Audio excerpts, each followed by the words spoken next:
रका ववदाना अलका विज़रका अल्लज़ी अलका ज़हरका वरफ़अना लका ज़िक्रका। चो सुभान अल्लाह। असां साईं जी सोबत में पहिरीं रबीउल अव्वल खां हलूं पिया। अॼु 16 17 रबीउल अव्वल थी वई आहे। असांजा आवाज़ वेही रहिया आहिनि। मूंखे लॻे थो तव्हां पोइ साल खां वठी हलो पिया। तव्हांजा गला असां खां अॻु में वेठा पिया आहिनि। चओ सुभान अल्लाह। ॻाल्हि दिलि खे वणे त पोइ ॾाढा चओ सुभान अल्लाह। अल्लाह तबारक व तआला जल जलालहू अमर वालो इरशाद फरमायो अलम नशरा लक सदरक व वदाना अलका विज़रक अल्लज़ी अलकद ज़हरक व रफ़अना लक ज़िक्रक। तव्हांजी महफ़िल जी हिकिड़ी ख़ासि खूबी है जेका खूबी मूंखे रबीउल अव्वल में किथे बि नज़र कोन आई। मस्जिदुनि में प्रोग्राम थिया, आम पिंडालन में भी प्रोग्राम थिया, आम जलसागाह में प्रोग्राम थिया। किथे तव्हां खां अध ते माण्हू हुया, किथे तव्हां खां ॿीं ते माण्हू हुया। और तव्हां में हिकिड़ी खूबी आहे, अल्लाह तबारक व तआला उहा खूबी तव्हांजी सलामत रखे ऐं इन में अञा वाधारो आणियो, इन में अञा बहितरी आणियो ताकि मुस्तफ़ा करीम जे मीलाद जी महफ़िल जो जेको मक़सदु आहे उहो मक़सदु हासिल करे सघे। वो मक़सदु इहा त जेका असांजे मथां ग़फ़लत तारी थियल आहे, जेका असांजे मथां सुस्ती तारी थियल आहे, जेको अल्लाह जे ज़िक्र खां, अल्लाह जे दीन खां, अल्लाह जे क़ुरान खां, अल्लाह जी नमाज़ खां, अल्लाह जे घर खां जेको असां परे भॼूं था, डोड़ूं था, सुस्ती में रहूं था, उहा ख़त्म थी वञे। मीलाद जे जलसे ॿुधण खां पोइ इरादो करे निकिरूं त या अल्लाह पहिरीं बेनमाज़ी हुई सां हाणे नमाज़ी बणिजी वेंदुसि। इन में वाधारो आणो। मूं जेका अॼु ख़ूबी महसूस कई आहे, असांजे डिवीज़न मीरपुर ख़ास में तक़रीबन जेके मिलाद में माण्हू अचनि था उन्हनि जो 95% मथो उघाड़ो हूंदो आहे। माना उन्हनि खे ख़बर कोन हूंदी आहे त जे महफ़िल में वञूं पिया उहा केॾे अज़मत वारी महफ़िल आहे। हिते हिकिड़ो त ख़्वाजा मासूम जो फैज़ आहे, हिकिड़नि दोस्तनि जे मथां ताज लॻो पियो आहे, मथो ढकियो पियो आहे, ॿिया वरी ॿियूं बि टोपियूं पाए मथो ढके आया आहियो। तव्हां मुस्तफ़ा करीम जे मीलाद जो अदब कयो आहे, इंशाअल्लाह बेड़ा पार थी वेंदा। हाणे ज़रूरत इहा आहे त गुफ़्तगू जे मथां अमल कजे। अमल थियो इन सिलसिले मासूमिया वारनि, सूफ़ी अब्दुल गफ़ार वारनि ऐं जी पूरी टीम वारनि जेका महिनत कई आहे, इन्हनि जा बि बेड़ा पार थींदा, असांजो बि पंध सजायो थींदो। अल्लाह तबारक व तआला कलाम पाक जे अंदरि मुस्तफ़ा करीम सल्लल्लाहु अलैहि वसल्लम जो मक़ाम बयान फरमाईंदे इरशाद फरमायो अलम नशरा लक सदरक। ओ मुंहिंजा महबूब, मां अल्लाह तबारक व तआला तो मोहम्मद करीम जे सीने खे कुशादा सीनो बणाए छॾियो आहे। या इलाहुल आलमीन, कुशादा त माण्हुनि जा घर थींदा आहिनि, बंगला थींदा आहिनि, ओताकूं थींदियूं आहिनि, वसीयत माण्हुनि जूं ज़मींदारियूं थींदियूं आहिनि, मार्केटूं थींदियूं आहिनि, कारोबार वसी हूंदो आहे, ज़मींदारी वसी हूंदी आहे, ओताकूं वसी हूंदियूं आहिनि, बंगला वसी हूंदा आहिनि। सीनो वसी कीअं थींदो आहे, छाती कुशादा कीअं थींदी आहे, छाती वॾी कीअं थींदी आहे। अल्लाह तबारक व तआला जल जलालहू अमर वालो इरशाद फरमायो मुंहिंजा महबूब, हू जेके गुज़िरल रात में तुझे दरवाजे ते तुझा दुश्मन हली आया हुआ, अबू जहल भी तुझो ऐं तुझे दीन जो दुश्मन आ, अबू लहब भी तुझो ऐं तुझे कुरान जो दुश्मन आ, उमैया भी तुझो ऐं तुझी शरीयत जो दुश्मन आ। ये टे नाले वारा दुश्मन रात तुझे दरवाजे ते हली आया। उन्हनि अची तोखे दुनिया जे आसाइशुनि जी ऑफर ॾिनी, उन्हनि तोसां कंप्रोमाइज़ करण जी कोशिश कई, तो दुनिया जे इक़्तिदार खे, तो दुनिया जी लालच के, तो दुनिया जे हुस्न जमाल के ठुकराए छड़ियो। वो तुझो ठुकराइण ॾिसी करे मां रब कुरान में ऐलान तो फरमाया अलम नशरा लक सदरक। ओ मुंहिंजा महबूब, मां अल्लाह तबारक व तआला तो मोहम्मद करीम जे सीने के कुशादा सीनो बणाए छॾियो आहे। रात जो इशा जी नमाज खां पोइ नबी पाक अलैहिस्सलातु वस्सलाम पंहिंजे घर मुबारक में हुया तो मक्के पाक जा नाले वारा बदमाश, कब्जा माफिया, गुंडा, हथारेदार, चोर, अबू जहल, अबू लहब ऐं उमैया, ये टेई रात जो असांजे प्यारे आका सल्लल्लाहु अलैहि वसल्लम जे दर ते हली आया। ही वो दर जे इश्क जी तलब खणी वेंदे अल्लाह तबारक व तआला जो महबूब तोखे पंहिंजो माशूक बणाए छॾींदो। जो बुग़्ज़ खणी वेंदे त पोइ नाकामी थींदी। अबू जहल, अबू लहब ऐं उमैया ये टेई उहे वाजन जिंदगी भर नबी पाक जा रास्ता रोकिया। नबी पाक अलैहिस्सलातु वस्सलाम के दीन की तबलीग खां, तालीम खां, तसनीफ खां रोकींदा रहा, रुकावट पैदा कंदा रहा। किराए जा कातिल इन्हनि तैयार कया, हमला इन्हनि कराया, ओजरू इन्हनि उछलायूं, कचरा इन्हनि उछलाया, खिल इन्हनि कराई, पत्थर इन्हनि वसाया। इन्हनि जेतिरो इन्हनि जो वस पुॻो इन्हनि असांजे नबीअ खे चिचायो, आज़ार ॾिनो, तकलीफ़ूं ॾिनो। जिन मां ॾिसूं त किथां बि कमु कोन पियो थिए त पोइ राति जी ॿुधाई में असां ऐं तव्हांजे प्यारे आका हुन यतीमनि जे यार, अड़ियनि जे यादार, बेसहारनि जे सहारे जे दरवाज़े ते हली विया। अल्लाह तबारक व तआला जी दरबार में अज दुआ तो घुरा, या अल्लाह ही नेकन जी जमात वेठी आ, ही मासूमन जी जमात वेठी आ, ही आशिकन जी जमात वेठी आ। अबू जहल बुरी नियत खड़ी हो, असा जो नियतूं चंगियूं आहिनि। या इलाहुल आलमीन तुझे दर ते फेर कोने का एक हुक्म जारी फरमा, असा सबनी के ने दर जो दीदार अता फरमा। जेके दीदार करणो वो चवे सुभान अल्लाह। उन दरजे मथा रात जो अबू जहल हली वियो आ, अबू लहब भी हली वियो आ, उमैया भी हली वियो आ। दरवाजो खटखटायो अथऊं, अल्लाह जा महबूब ॿाहिरि निकिरी आया। छा था ॾिसण, दुश्मन दर ते बीठा आहिनि, जान जा दुश्मन दर ते हली आया आहिनि। अबू जहल भी, अबू लहब भी, उमैया भी बीठो आ। अल्लाह जे महबूब जे चेहरे मुबारक ते मुस्कुराहट अची वई। चओ सुभान अल्लाह। अल्लाह जे महबूब के खबर हुई कि केड़े इरादे से आया है। अल्लाह जे महबूब के खबर हुई कि हिन जे दिल में केड़ा प्लान ठयल आहिनि। अल्लाह जा महबूब गैब दान नबी आहिनि। अल्लाह तबारक व तआला असां अहले सुन्नत वल जमात वारन के इहो अकीदो अता फरमायो आ, जिथे असां महबूब जो जिक्र कंदासीं वो जिक्र असां जो महबूब ॿुधी वठंदो। जिथे असां महबूब जे मथां दुरूद पढ़ंदासीं, महबूब वो दुरूद पढ़ी वठंदो। असां बिस्तरे ते हुजूं, असां गाड़ी ते हुजूं, असां ज़मीन ते हुजूं, असां दुकान ते हुजूं, मोहब्बत ऐं चाह मां दुरूद पढ़ंदा आहियूं। असांजो नबी उन दुरूद खे ॿुधी वठंदो आहे। आला हज़रत इमाम शाह अहमद रज़ा खान बरेलवी रहमतुल्लाह अलैह इरशाद फरमायो, मुस्तफा जाम रहमत पे लाखों सलाम। जिस सुहानी घड़ी चमका तैबा का चांद, उस दिल अफरोज साद पे लाखों सलाम। मैं यहाँ से पुकारूं वो वहां पर सुने। जो सुभान अल्लाह। ये असा तारीख लब्बैक वारा अक्सर पंज जलसन में नारा हणंदा आहियूं न, लब्बैक लब्बैक लब्बैक या रसूल अल्लाह। इन जी माना या रसूल अल्लाह असा हाजिर आहियूं, या रसूल अल्लाह असा हाजिर आहियूं। इन नारे के दिल सां हणजे, अल्लाह जे महबूब जी यकदम तवज्जो उन मथा अची वेंदी आहे। हाणे इहो रुगो असांजो हवाई ख़बरूं कोन्हनि के शाह सिता जे सभिनी हदीस जे किताबनि में, क़ुरान जी बेशतर आयतुनि में अल्लाह तबारक व तआला बयान फरमायो आहे त मां जेको बि नबी बणाईंदो आहियां उनके इल्म गैब ज़रूर अता फरमाईंदो आहियां। हाणे जेकॾहिं को माण्हू चवे बाबा नबी पाक को इल्म गैब नहीं था त इहो मुजादा उनजे अकुल जो मार आहे, उनखे सम्झ में कोन आई आहे। नबी लफ़्ज़ जी लुग़वी माना आहे इहा, माना गैब जूं ख़बरूं ॿुधाईंदड़। गैब त आहे ई इंसान जे लाइ, अल्लाह जे लाइ गैब आहे ई कोन को। अल्लाह जे मथां हर शइ आश्कार आहे, अल्लाह जे मथां हर मख़लूक काइनात जो ज़रो ज़रो ज़ाहिर आहे, उन जे लाइ गैब आहे ई कोन को। गैब इंसान जे लाइ थींदो आहे। पोइ अल्लाह तबारक व तआला फरमायो, मुंहिंजा महबूब मां तमाम नबियनि खे गैब दान पढ़ायो आहे, तूं त तमाम नबियनि जो सरदार आहीं।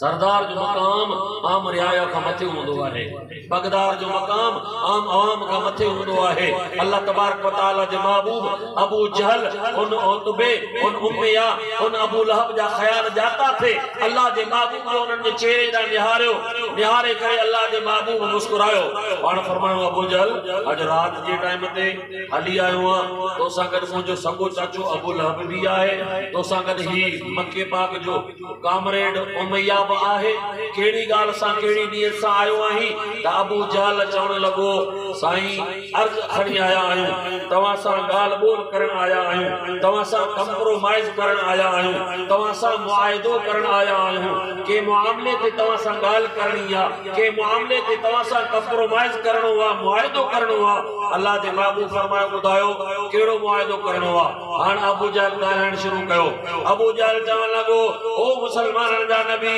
ओ आमिना जा लाल, ओ अब्दुल्ला जा पुट, तुंहिंजी वालिदा तुंहिंजी दुनिया में अचण खां अॻु में गुज़ारे वई, तूं पैदा थिए तुंहिंजो वालिद गुज़ारे वियो, उन खां पोइ तुंहिंजी वालिदा बि गुज़ारे वई, उन खां पोइ तुंहिंजो ॾाॾो बि गुज़ारे वियो, उन खां पोइ तुंहिंजो चाचो बि गुज़ारे वियो, तुंहिंजे मथां छोकिरा बवारी उमेर आई, उहे यतीमी वारा ॾिहाड़ा असां तुंहिंजा ॾिठा, उन खां पोइ तुंहिंजे मथां जवानी वारा ॾींहं आया, तुंहिंजा जवानी वारा ॾींहं बि असां ॾिठा, पोइ तुंहिंजे मथां 25 सालनि जी भरपूर जवानी आई, असां उहा भरपूर जवानी बि ॾिठी, पोइ तूं 30 सालनि जो थिए, पोइ तूं 35 सालनि जो थिए, पोइ अल्लाह तबारक व तआला तोखे 40 सालनि जो बणायो, उहे जेके तुंहिंजे 40 साल जा ॾींहं हुया, 40 सालनि जी जेका उमिरि हुई,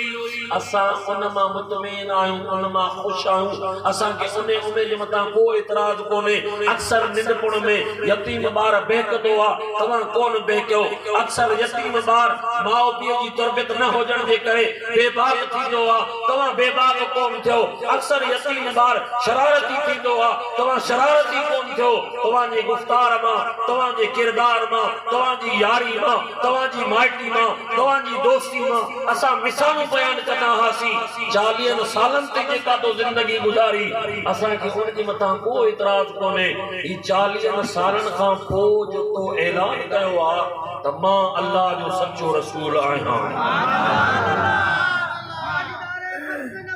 जिंदाबाद जिंदाबाद जिंदाबाद जिंदाबाद जिंदाबाद जिंदाबाद। ये जो को तो अचानक लब्बैक या रसूल अल्लाह, लब्बैक लब्बैक लब्बैक या रसूल अल्लाह। टाइम बहुत हो गया, अब नारे नहीं लगाएंगे, इंशाल्लाह गुफ्तगू करेंगे। हजरत नबी करीम अलैहिस्सलाम के सामने अबू जहल ॻाल्हाइण शुरू कयो तो मुसलमान जा नबी 40 सालनि से जेका तो ज़िंदगी गुज़ारी, असां उन जो मिसालूं बयान कंदा हुयासीं, मगर 40 सालनि खां पोइ वरी तो ऐलान फरमायो, अना मुहम्मदुर रसूलुल्लाह, मां अल्लाह जो रसूल आहियां। पोइ तो अल्लाह तबारक व तआला जी तौहीद बयान फरमाई। तो असांजे माण्हुनि खे इहो चयो, इहा तालीम ॾिनी थी, बुत मूर्ति हथ सां घड़ियल को बि पत्थर इबादत जो लाइक़ कोन थो थी सघे। ही सिज, ही चंड, ही बाहि जा मच, ही इबादत जा लाइक़ कोन था थी सघनि। इबादत उन सचे रब जी कबी जेको रब तमाम काइनात जो बि ख़ालिक़ आहे, मां मुहम्मद जो बि ख़ालिक़ आहे। तो तौहीद जो पैगाम बयान करण शुरू कयो, तो रिसालत जो पैगाम बयान करण शुरू कयो, तो शरीयत बयान करण शुरू कई, तो पंहिंजी नबूवत बयान करण शुरू कई, तो कुरान जो आयत तिलावत करण शुरू करे छॾियूं। पोइ असां हाल ॾिठोसीं त जेको बि माण्हू तुंहिंजी तिलावत पियो ॿुधे, जेको बि मके जो इंसान तुंहिंजी तौहीद जी दावत पियो ॿुधे, तुंहिंजी रिसालत जो पैगाम पियो ॿुधे, तुंहिंजी शरीयत जो पैगाम पियो ॿुधे, त हू अपन ॾाॾनि वारे उन बुत परस्ती वारे दीन जे मथां लानत विझी करे हू तू मोहम्मद करीम जो गुलाम बणिजो थो वञे। हाणे हालत इहा थी वई आहे, मके जा घणा माण्हू मुसलमान थी विया आहिनि ऐं तुंहिंजा गुलाम थी विया आहिनि। हुननि बुत परस्ती छॾे ॾिनी, हुन बुतनि जी पूजा छॾे ॾिनी। अॼु हू चवंदा असीं मुसलमान आहियूं, सजदो सिर्फ़ु उन सचे रब खे थींदो,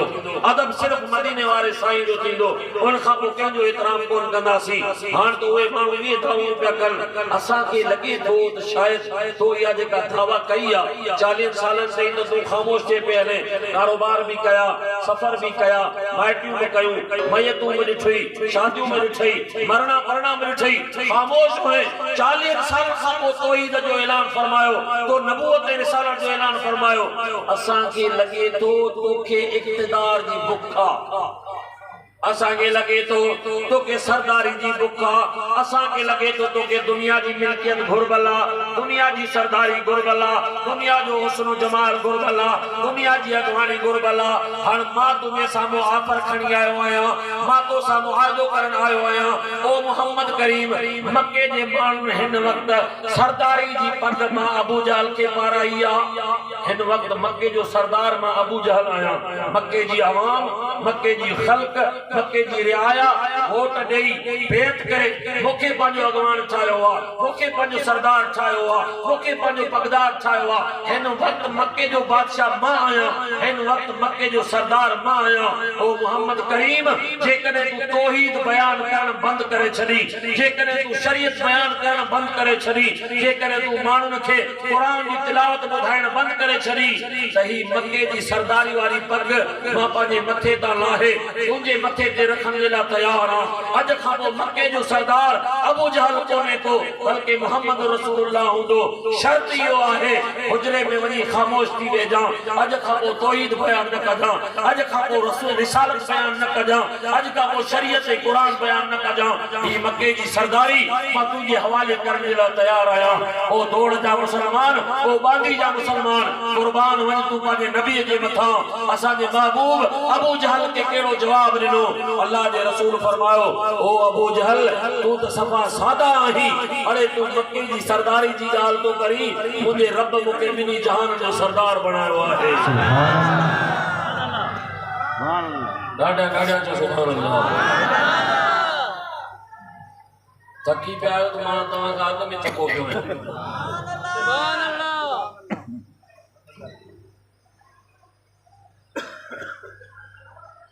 यारी रखो तो पक्की यारी रखो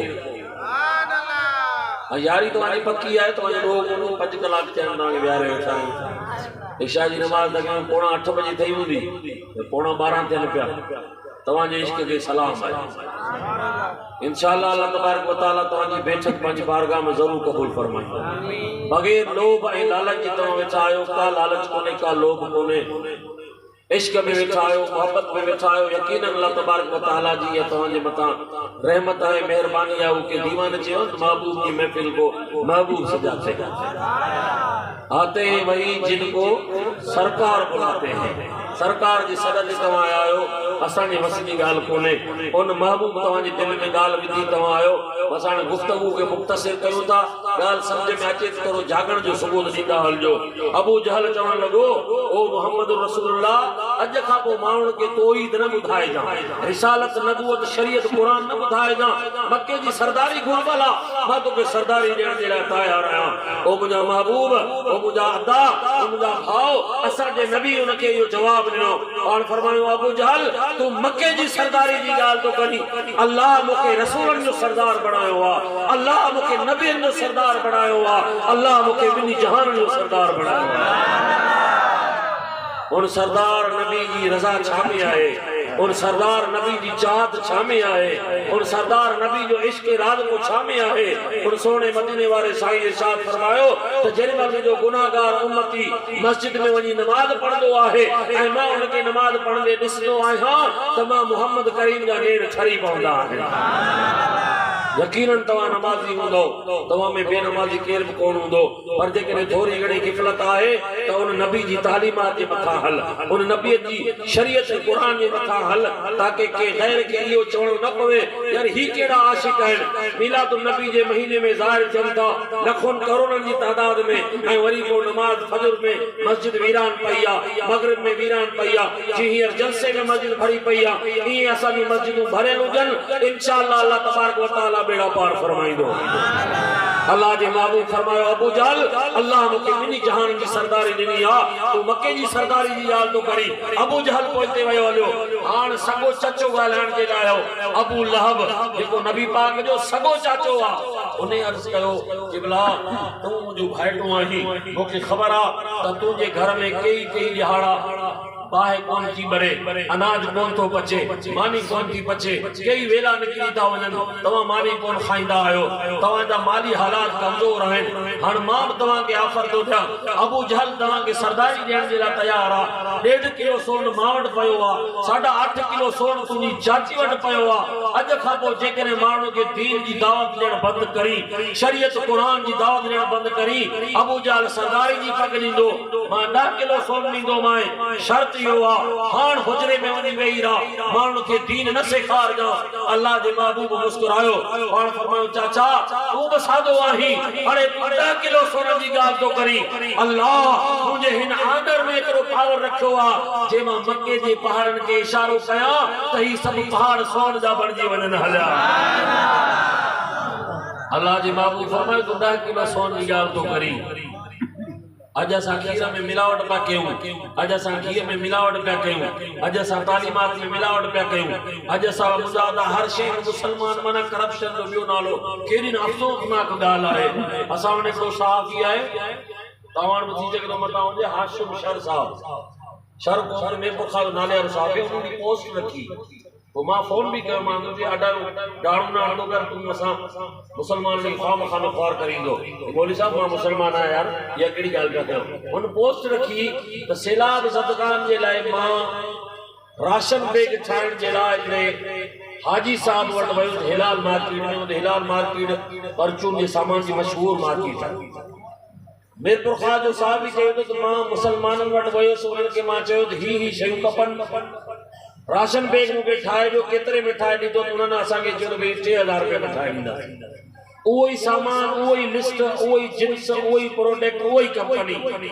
चए तो तुम अगड़े वाणे वट वयो तुम वाणे के चयो तो तुम के राशन बैग यो तुम के घणे में ठाए ॾींदे तो वाणे मुके चयो तो मां यो राशन बैग सके 2400 में ठाए ॾींदे माना मुसलमान 600 रुपया सौदो महांगो पियो ॾे इहा उन पोस्ट रखी मुके दुख थियो जन यो कीअं तो थी सके मां फोन कयो मां जो आशीर्वाद तव्हां हवाई खबरों वाली पोस्ट न रखना कयो चर मौलाना साहब तव्हां तकरीर नसीहत वॾी कंदा आहियो पर माण्हुनि ते असर कोन थो थिए वाक़ियतन फलाने हाजी वट मां वयो सर इहो हाल आहे हर साल उमरे ते वञे तो हज ते वञे तो उन की सैलाब सदकान जे मथा राम कोन आयो ई केड़ो पत्थर दिल मुसलमान आहे जेको इंसान जे मथा राम कोन तो करे असा जो नबी रहमत लिल आलमीन हो असा जो दीन रहमत वारो आहे असा जो रब रहमत वारो आहे असा जो नबी रहमत वारो आहे तमाम रहमत वारा बणजो त अल्लाह तबारक व तआला रहमत जा दरवाजा खोले सल्तनत उस्मानिया जे अंदर जिन पूरी दुनिया जे मथा मुसलमान जी हुकूमत हुंदी हुई त हिकड़े परचून जे दुकान ते बाजार में हिकड़ो ईसाई आयो मुसलमान जी दुकान दा सौदो वठण हां तो उसी कहीं असा जो तस्वुर ही कोन तो वनी सके त असा मुसलमान उन मयार ते भी चलवासी अज असा जो केड़ो मयार है बे जो कारोबार नाकाम कराने जे ला तावीज कराइंदा आहियूं बे जे दुकान जे मथा बंदिशूं कराने जे ला असा तावीजात वनी कराइंदा आहियूं त भई फलाणो तावीज लिखी दे इन दुकान जे मथा बंदिश करनी है कई मुसलमान बेचारा परेशान लगा पिया हैं दुकान में तावीज पा निकरन गार्डन में तावीज पा निकरन घर में तावीज पा निकरन रस्ते में तावीज पा निकरन ये केड़ो मुसलमान है केड़े दीन ते हले पियो ई न कयो मुजादा उन सच्चे नबी जे दीन जे मथा हलो ऊ रहमत वारो हुयो पंजा दरवाजा खोलो तो रब रहमत जा दरवाजा खोलींदो उन सल्तनत उस्मानिया जे अंदर परचून जी दुकान ते एकड़ो ईसाई आयो चावरन जो सौदो घुरियई दुकान मुसलमान जी हुई मुसलमान उन ईसाई गिराक के चवण लगो त मां वट चांवर जो तू घुरी पियो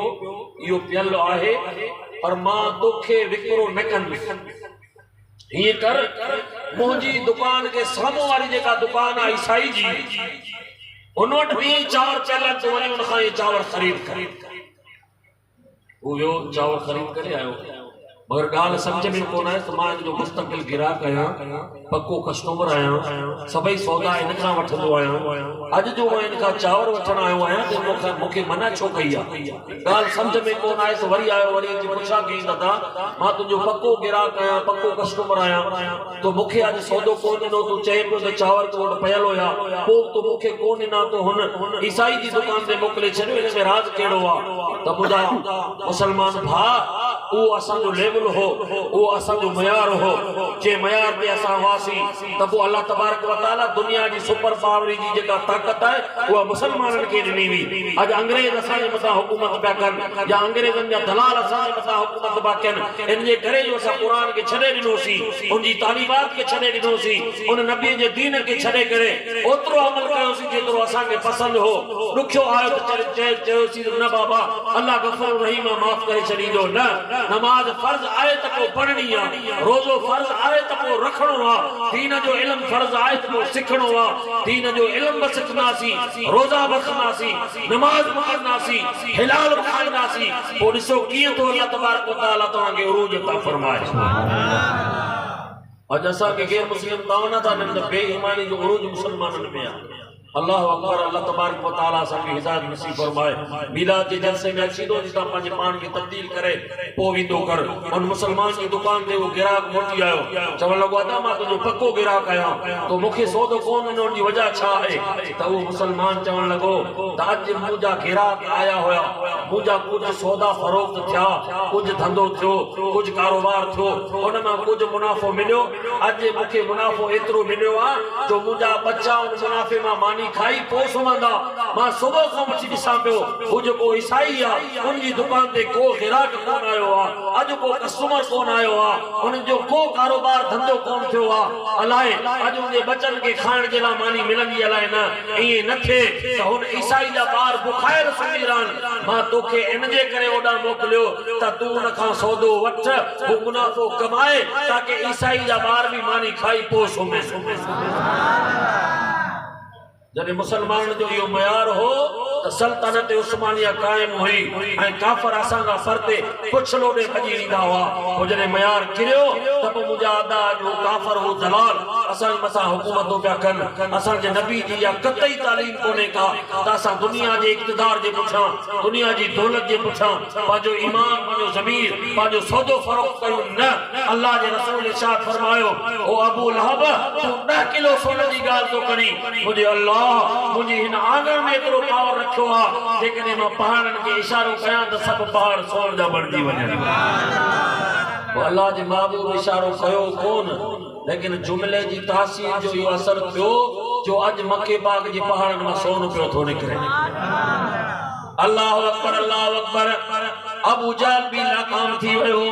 अबू लहब भी नाकाम थी वियो। हाणे मके पाक जो पॉलिटिकल दिमाग, सियासी दिमाग चवंदा हुया त उमैया मके जो कामरेड हुयो। माना फिटल कम ठाहिणो हुजे त कामरेड खे घुरायो, के मुजादा ठहियल कम खे अञा वधीक ठाहिणो हुजे त सियाणे खे घुराइबो आहे। उमैया बि फिटल कमनि खे ठाहींदो, माना पॉलिटिकल दिमाग वारो हो। घुरायो उमैया खे, उमैया अॻियां आयो, चवण लॻो ओ मुसलमाननि जा नबी, अबू जहल वारी ॻाल्हि खे बि छॾ, अबू लहब वारी ॻाल्हि खे बि छॾ, मां नंढड़ो अर्ज़ थो कयां इन खे मञी वठ। अल्लाह जे महबूब फरमायो तूं ॻाल्हाए, तूं कहिड़ो इरादो खणी आयो आहीं? उमैया चवण लॻो साईं, छा त तव्हां ख़ूबसूरत जवान आहियो, छा त अल्लाह तव्हांखे हुस्न ॾिनो आहे, छा त तव्हांखे अल्लाह जमाल ॾिनो आहे, पूरे मके में तव्हांजे हुस्न जी धाक आहे, पूरे अरब में तव्हांजे हुस्न जो नालो आहे। मुंहिंजे दिलि में इहा तमन्ना हुई त जहिड़ा तव्हां सुहिणा जवान आहियो, तव्हांजी कुंवार बि ओड़ी सुहिणी हुजे, उनजे हुस्न जो भी ओड़ो ही अरब में धाक हुजे। मगर मुझे दिल में तो धाक तले लगो जडे तो शादी कई ऐं पाण का 25-15 साल वडी औरत खदीजतुल कुबरा सा शादी कई। काश तू पाण का नंढी उम्र वाली सा शादी करे हा, के सोड़ी औरत सा शादी करे हा, हुजन मन हलो हा त अरब जा मानू चवन हा छा त घोट आहे, छा त कवार आहे। हर मां उन जो अजालो करण चाहे तो हर उमैया चरे के केर बुधाए त खदीजतुल कुबरा हुआ अजीम तो हिन दुनिया जी औरत आहे जे पाक वतन में अम्मा फातिमा तो ज़ोहरा के जन्म वठणो आहे, जे पाक वतन में इमाम हसन इमाम हुसैन के जन्म वठणो आहे, जो डेटो इमाम हुसैन जेड़ो होजे, जो नवासो इमाम हसन जेड़ो होजे, उन्हें खतीयतुल कुबरा जो मकाम मर्तबो छा हुंदो। लेकिन उमैया जाहिल के केड़ी खबर। उमैया चवण लगो साईं तवा 15 साल वडी बेवा से शादी कई आ, मां उन्हें जो इजालो करण चाहे थो, मां उन्हें पानी तकलीफ के खत्म करण चाहे थो। पाण फरमान बुधाए छा प्रोग्राम तो जो। उमैया चवण लगो साईं ता के खबर आ हींअर अरब में औरतूं विकामन थियूं, अगे औरतूं विकामियूं हुयूं, जी पाण वटि रिढ बकरी में ढगी विकामती आहे इस्लाम खाते में ईअं औरतूं विकामदियूं हुयूं औरतुनि जी पिड़ी लॻणी पोइ अल्लाह जो नबी आयो अल्लाह जो दीन आयो अल्लाह जी शरीयत आई अल्लाह जो कुरान आयो अल्लाह जे महबूब मना फरमायो औरत विकणण जी शइ कोन्हे का ही इज़तूं ॾेई घर में विहारण जी शइ आहे इनके माउ ठाए घर में विहारियो